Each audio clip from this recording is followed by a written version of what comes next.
The cybersecurity landscape is full of single solution providers, making it easy for unexpected cyber threats to sneak through the cracks. That's why Fortra is creating a stronger, simpler strategy for protection, one that increases your security maturity while decreasing the operational burden that comes with it. This is all possible thanks to Fortra's best-in-class portfolio and deep bench of expert problem solvers.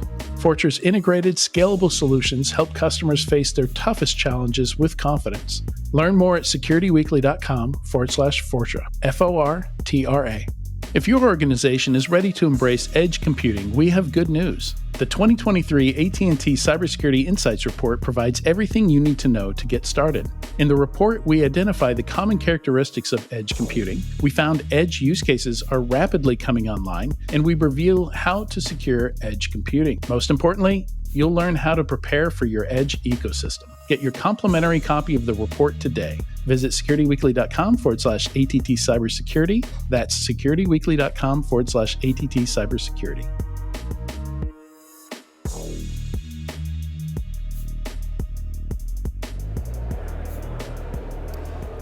Hi everyone, I'm Bill Brenner from CRA. We are back with our continuing coverage of InfoSec World 2023.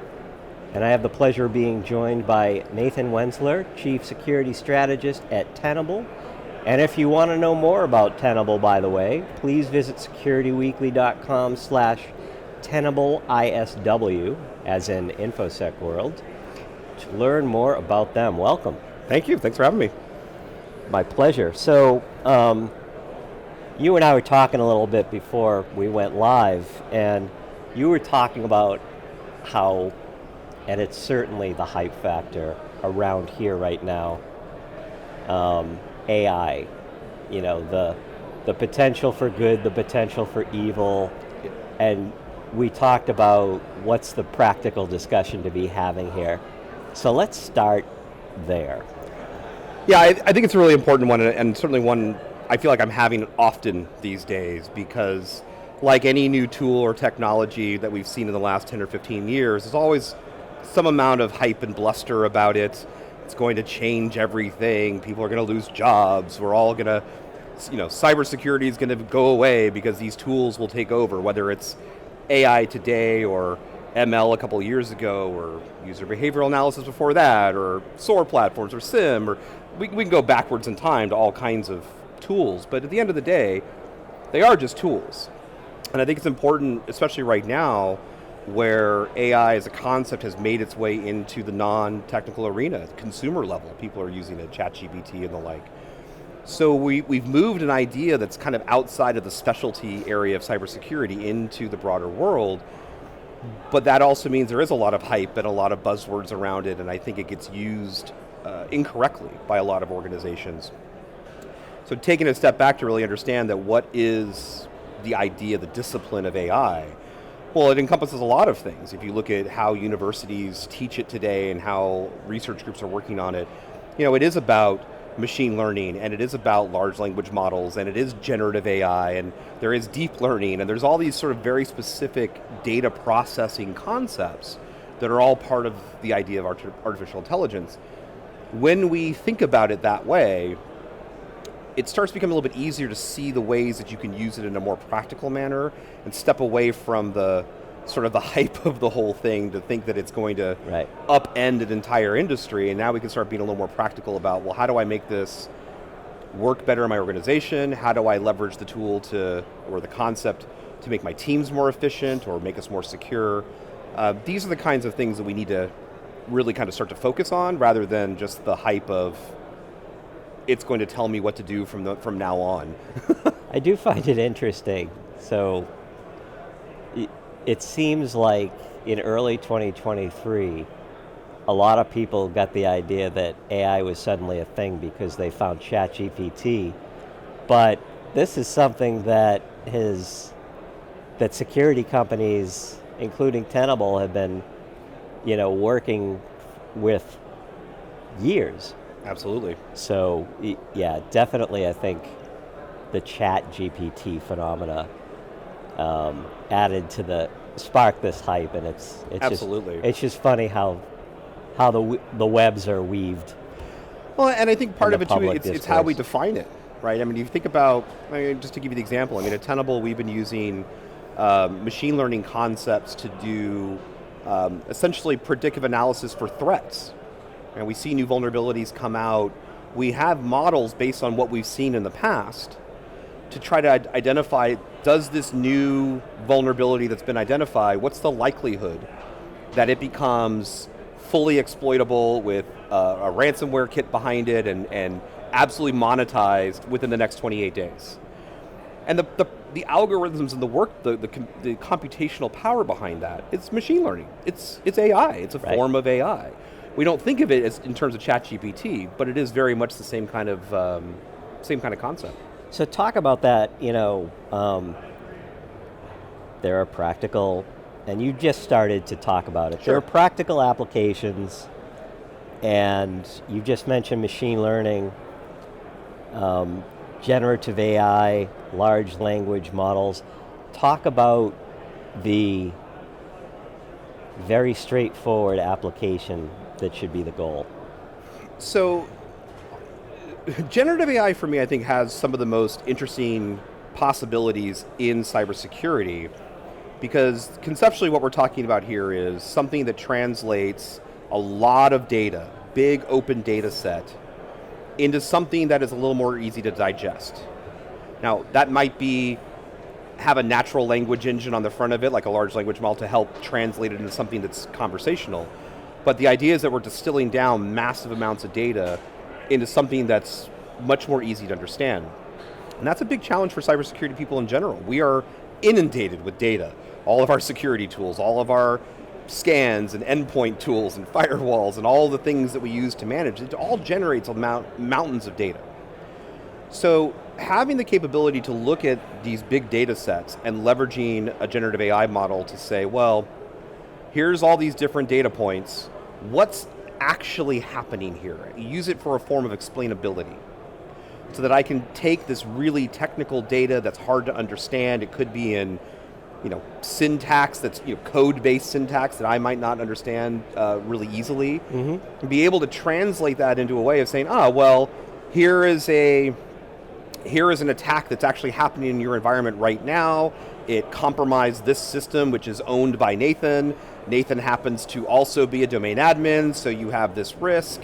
And it can walk you through essentially translating all that really technical data into something that a SOC analyst or a forensic analyst or someone who's just trying to wrap their head around where am I in danger in the organization really quickly and really easily. And that lends itself into better training models for SOC analysts. We talk all the time about the challenge of hiring new cybersecurity professionals. Well, if I can leverage those kinds of those explainability concepts, I can help a junior SOC analyst get up to speed far faster, because the tools will be able to explain it to them in a more natural way, be able to kind of connect the dots for them in a lot of ways. It's a training process, which means I'm going to get better return on that hire. I'm going to be able to get them into a more full-fledged SOC analyst role more quickly. There's a lot of benefit to that kind of thing. It's not terribly sexy, to be frank, but that idea that we can turn complicated data sets into easy to digest and understandable paragraphs, if you will, means we can make decisions faster, we can get to remediation faster, I can train faster. We literally can make our programs move faster by leveraging those kinds of concepts to translate the data. So we've been talking about this in the larger big picture sense. Let's narrow the aperture to Tenable and what Tenable is working on, the concepts that you're putting into the tools. Again, it's pretty straightforward where we're going with this, but I want to narrow that aperture. Yeah, so in Tenable, as you know, we've been in the vulnerability analysis business for 25 years. We created Nessus. We've been in cybersecurity for a long, long time. A lot of us, myself included, we started our careers using tools like Nessus. And we've continued to take that concept of analyzing technology for risk this entire time. Now we do it for anything. Cloud and identities and operational technology, web application, whatever kind of technology you might have, we have capabilities to assess it for risk and for vulnerabilities. But tying that all together is what gets hard. And as we know, as technology landscapes get more complicated, get more interconnected, you can't simply look at a misconfiguration in your AWS platform in an isolated way. You need to be able to understand, well, what does that misconfiguration provide access to? And what does that access provide an attacker? What can they get to behind that? And could they launch attacks against a web application? And could that lead to data loss? And, the attackers will move through your environment however they can. But as defenders, we often don't think that way.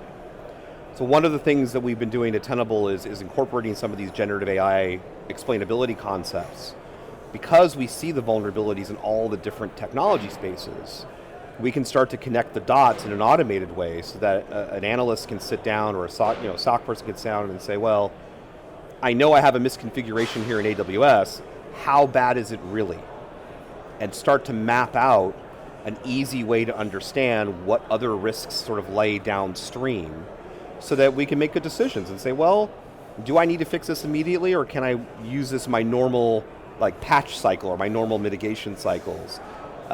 Maybe it doesn't go anywhere disastrous. I might have time. Or maybe that simple flaw actually opens up my very critical infrastructure or my customer databases in a way that I didn't expect. And being able to take all of that different disparate data and talk about it uniformly is something that generative AI models are really good at. They're really good at extracting the commonalities out of all that data and where it all connects. So it's a really kind of powerful way of being able to understand in an organization where you're really at risk, far beyond just the simple, well, it's Microsoft Patch Tuesday and we need to deploy a couple of patches. It really can start to align more with business ideas and say, yeah, we have a lot of patches, but this one can lead to a compromise of a mission critical system. This is really my priority today. And without some of that analysis tools, I wouldn't have seen that quickly. So we're looking at leveraging the kind of these AI concepts to make that risk decision-making process happen more quickly, because time is our enemy in all of this. You give an attacker more time, they will find a way. Sooner we identify the problem, sooner we can remediate the problem, the sooner we can actually reduce the risk in our environments, and that's the goal we're all trying to do. Yeah. Well, thank you for all you do, and all my best on all of these efforts. Tenable has a long, storied history, and I look forward to seeing more of what you do on the AI front. But just a reminder to the audience that if you want to learn more about Tenable, please go to securityweekly.com/Tenable ISW. And we'll be back.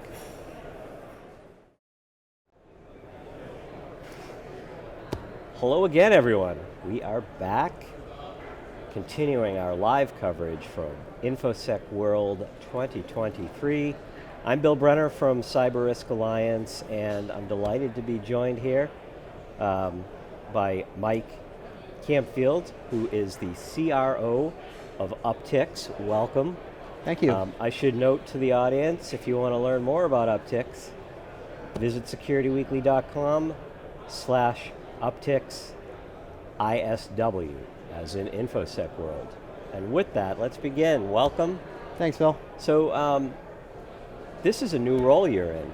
Yeah. Talk about it. 7 days in, CRO. I very excited about the opportunity. I wasn't in the market to look for a new opportunity, but I've been watching the CNAP and XDR market for a number of years now, and a lot of really exciting things have happened in the market, but I believe the best is yet to come. So, take me through what Uptycs is about, what, for you as the newly minted CRO, the mission is. Yeah. So CNAP, the last P is a platform. Yep. And when you think about all of the different capabilities that type of solution has, you think about visibility, detection, response, there's a pretty broad capability set with those players. A lot of people have been talking about the space. Left of boom has been mostly CNAP right now, where you're doing preventative compliance type use cases. I believe the biggest thing yet to come, and why I'm so excited about the space, is the right of boom, the detection and response, getting the threat actors while they're in your systems, and so from a CRO perspective, I'm planning for massive growth. The space has gone through massive growth over the last few years. There's been some big unicorns and bigger than those. I hate to use that word, but when you think about the space has gotten a lot of investment, as well as done quite well from a valuation and a performance perspective. But again, I believe that the growth days are... It's a saturated market. Yeah. So let me ask you then, let's talk about that, because we were talking before we went live about the consolidation mindset.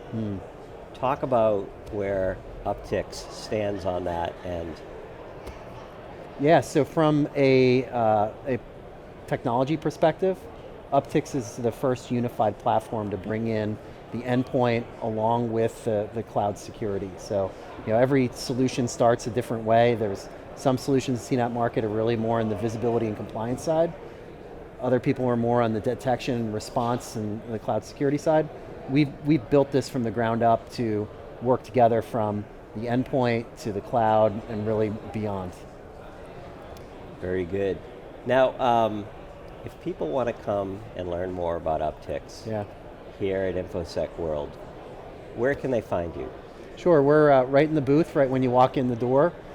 We have a fantastic experience. I saw the comics. Yes, we call it our nerd wall. It's super fun. People really love the variety of things that we provide there for that. But the best part is obviously the technology. Talk about the comics though, and how it relates. Yeah, so we believe that when you're doing security, you're usually doing 3 or 4 jobs. Correlate that to superhuman. And when you think about the job of an incident responder and anybody in security, you're really protecting every part of our society, right? And I actually take that quite personally, being in security for a very long time. I love the mission mindset of that.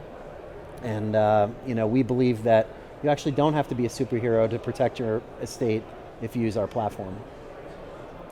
So CNAP. Yes. Break down the components. I know what CNAP is. Okay. For those in the audience who maybe aren't as familiar, unpack it, please. Yeah, sure. I think the CNAP market, where it really first started taking off, is in the CSPM side. So you're looking at how you visualize all of the assets across your estates, how you secure the levels of protection that are on those. So you're looking at compliance scenarios and threat scanning and vulnerability management. Then really, and this is more on the right side of boom, the cloud workload protection side of the house. So Kubernetes, looking inside of your hyperscalers, AWS, Google, Azure, and being able to find threat actors that might be taking advantage of either the misconfigurations that you might have found, but also might have broken in a different way, and being able to catch them before they create too much havoc is what we can do. And then the last piece, and I think this is another exciting evolution of CNAP, is the entitlement management part of it, and really bringing the identity and the access control of really all of your devices from the endpoint to the cloud is where the puck is going. And you wrap that all up in the platform, and those are the major components. So it's really the visibility, the detection, and then the response all put together. That's really CNAP in its entirety. In kind of a nutshell. Yeah. Thank you for that. So the big topics in InfoSec World this year, there's a lot of discussion around AI. There's a lot of discussion about the cloud, of course. Sure. What kind of conversations are you having with people in terms of they come to the booth, they're talking to you. What are they telling you in terms of what their needs are? Well, I mean, this was the year of, kind of the natural language AI part of the house, right? Where you can ask natural questions to a machine. It'll spit out natural answers for you, and that's actually a very core component of our solution. We have a part of our solution called Ask Uptycs. So in just natural language, tell me what my vulnerabilities are, tell me what, what's misconfigured. We're able to bring that back to you naturally. We also build in AI into our threat detection, so being able to do a baseline of all of your environments and see where those things are different and where the deltas are, and then finding where those changes might have happened are key uses of AI inside of our platform. Just a couple of examples. If you also think of a big trend, it's also about consolidation, right? It's no secret that the market has slowed down from an investment perspective, and people are looking at platforms, right? So, best in class is still good in a lot of security organizations, but also people want to have a comprehensive platform, not only from a investment in the vendor, but also to streamline their operations. And being operationally more efficient is a key trend that we're also seeing inside of this week. All right, fantastic. Well, have a great rest of the week, and thank you for joining us. Pleasure talking to you. Nice to meet you, Bill. Again, to the audience, if you want to learn more about Uptycs, securityweekly.com/Uptycs ISW. Well, hi again, everybody. I'm Bill Brenner from CRA, and this is our continuing coverage of InfoSec World 2023. I'm delighted to be joined by Deidre Diamond, who I have known for many years, just through the wider industry. And Deidre is the founder and CEO of CyberSN, founder of Secure Diversity. And if you want to know more about her organization, please visit CyberSN ISW, as in InfoSec World. So welcome. Yeah, it's so good to be with you. So you had a talk. Tell us about your talk. I did. So the title of my talk is "We Need a Compliance Control for Retaining Cyber Talent." Yep.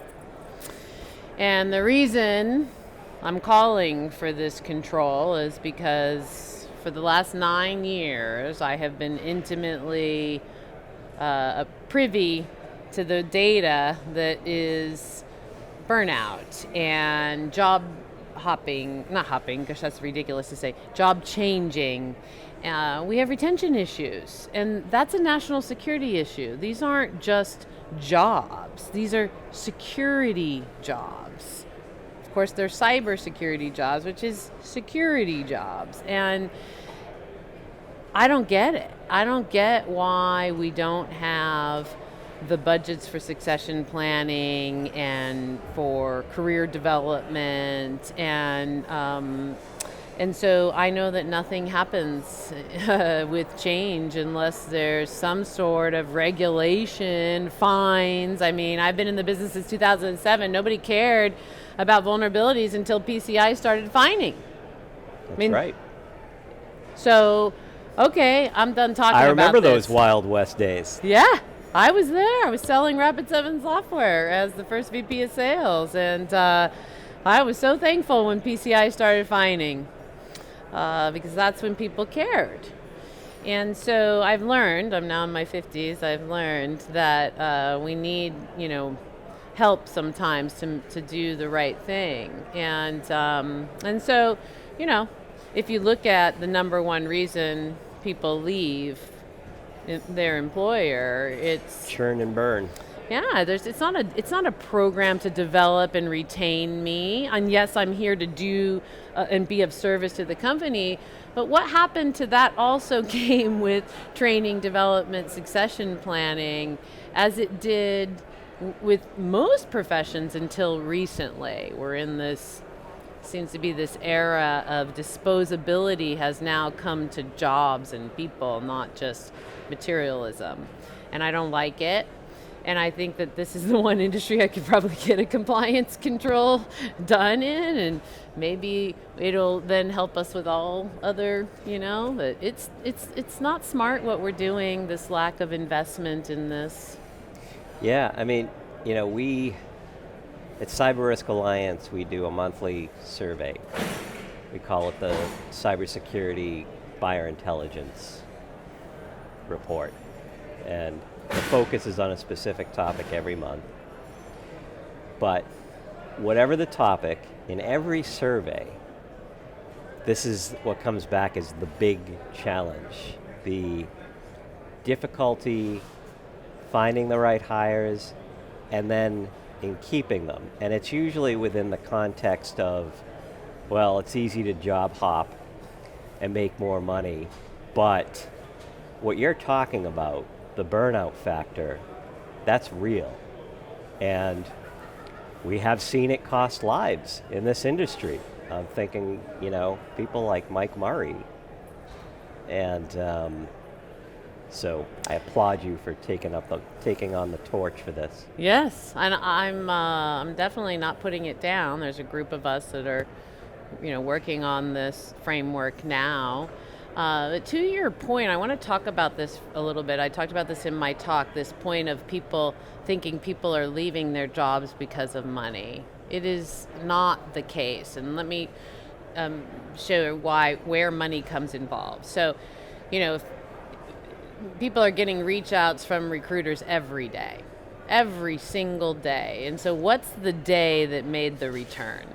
And the day that, what's the day that made that person pick up the phone or, shows how old I am, or respond to the email, right? It's not the day that they thought about their income. It's not that. However, when somebody leaves a company, they're not going to tell HR the real reasons. They don't even want to tell their own boss the real reasons. I mean, we're not in a society that supports telling the real reasons. You need references, you need networking, you need, right? You're not going to do that. So what's the best thing to do? You're going to say money. And guess what? You did get more money than you're making at that company, because when people make job moves, it's just expected. I mean, there is a risk factor. It could be the same problem. It could be people that are worse. It could be, poor culture. There's so much risk. The older we get, we know those risks could be there. And so, but in general, people do get raises when they move. And so they're not lying when they say, I got more money. Hard to pass up that money. And it also doesn't mean that the real reason they took that call or that in-mail that got that job, or that person that called them about it, it's not the money. It's not. So I think that is something that's clouding this conversation, because there's also the conversation that we're short 500,000 people in the US and 2.5 million worldwide, and that also plays into this. It's not possible to retain. There's a shortage, and you can move and make a ton more money like the snap of your fingers. And it's like, really? Do you hire people that move all the time because of money? No, that's not. So you're not going to do that. And the shortage is mostly, well, yeah, there's a shortage because it takes years to develop the skill. People. And so there's all these topics that are, it's almost like, headline news, it's the buzzwords, it's all that, that's distracting from what's really going on. And there's two things that's really going on. There wasn't, until literally what we're doing, a common language around cybersecurity jobs, what they are, not titles. Titles aren't the job. A CISO could be 100 different profiles. A security engineer could be 30. An analyst could be 25, it's ridiculous to use titles to suggest that is a way to, understand this talent pool. And then it's literally, succession planning based on career development that was a concept in capitalism from the beginning, and somehow it's disappeared. And so because these people, all of us, are a part of national security. It seems to be that, we need to solve this immediately. And the budgets aren't there for it. You know that. The budgets aren't there for training and developing and retaining people. And yet, everybody knows when you don't retain people, you lose. And so there's this, what's going on, this lack of clarity. So I'm bringing the facts and the clarity to the conversation. And I think, I'll tell you this. When I first did this talk about 3 or 4 weeks ago, it was a GRC conference in Vegas, and the first thing I said was, I want to know, a poll, before we start this talk, how many of you think we need a compliance control for retaining talent? How many do you think? What do you think the percentage was? I don't know, 25, 30? 25, 30? No, guess what? 100%. I had 200 and something people in the room. I had a couple of people 100 people online. I'm not kidding. It shocked me beyond belief. I thought by the beginning would be different than the end of my talk. And to just prove this point, the day before I covered for another speaker that couldn't make it. I did jobs data, all the jobs data that we have. And I said, before I start speaking, how many of you think job searching and matching is a broken system? And what percentage do you think said that? 100. 63. So fascinating. These trick questions you're I'm hitting tricking with. you because I'm supposed we to all send you think the we trick know questions. this, like right? But people want the retention piece solved, and that's my point. I love it's a trick question because it shocked me that 100%. When do we ever all agree on the same thing? I mean, seriously, 100%. Today in my talk, exact same thing. And I asked, and I shared that story, and I got the same percentages that you were saying, what people thought people would say. And so that's fascinating, right? And so when you see it at scale, like I do, you'll be out here fighting. So I'm going to make sure you all see it. Well, I look forward to seeing how it goes and what comes next. But again, I applaud you for carrying the torch for this vital issue. So again, folks, Deidre Diamond, founder and yeah, that's twice I've done that. You could tell I've been doing these all day because I start tripping over the tongue. Yeah. But I also have a laid-back approach to these. So anyway, Deidre Diamond, founder and CEO of CyberSN. And again, if you want to learn more about them, securityweekly.com/CyberSNISW. We'll be back.